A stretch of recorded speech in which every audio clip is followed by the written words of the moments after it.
Hey, this is Chris. How you doing? Does the New Covenant Church have room in it for paid staff positions? Like the rest of the world has paid staff positions in their businesses. You know, there's an analog between today's current church as it's constituted. All the churches are the same way. They are a mirror image of corporate America. You know, you have the CEO, who is the pastor. You have board of trustees, who are the deacons and the elders, and then you have, or the board, if you will, and then you have the stockholders, who are the congregation. And it's amazing how they, as far as function and form, there is no difference between the two, between corporations and churches. And we wonder why churches are so dysfunctional. When you look at your average corporation, it's incredibly dysfunctional internally, whether they're making money or not. Like most corporations, most churches are run by the most successful churches are run by charismatic individuals who have some deep understanding of how things work that the rest of us don't. And so they are able to get the results they want, and they're able to stay in power. It's really the same thing. But the point I want to talk about today is: do paid staff positions really have a place in a real New Testament church, a New Covenant church? I look in the New Testament for some guidance and I see that Jesus didn't have any money.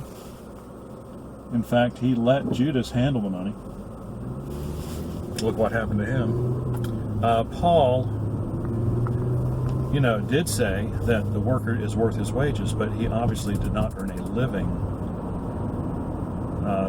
doing his missionary work.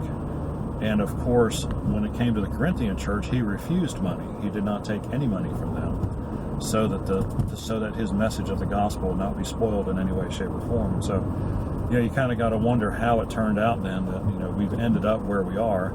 And I think, in the history of the church, it was pretty quick that there were people who were going to be paid in one way or another, and the rest of us were going to be paying for it. And that has evolved into what we have today in America. Now, the American church is, of course, we had the marriage of church and state, from a very early time, 600 or 700 AD, whenever the Roman Catholic Church really got off the ground. And so that was obviously a bad idea. The Reformation cut that tie somewhat, but did not sever it. And so, but the American experience has done that. There is no church and state relationship, but still.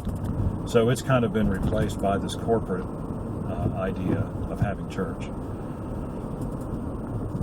I would suggest that the reason that the American church has so many problems is that it does not follow the biblical model of just having elders who are not paid, or who are paid a small amount, recognizing that they are giving up their free time that they could be working in order to teach and lead other people, as the Bible, as Ephesians says, there are people that are given for certain tasks of ministry in a church.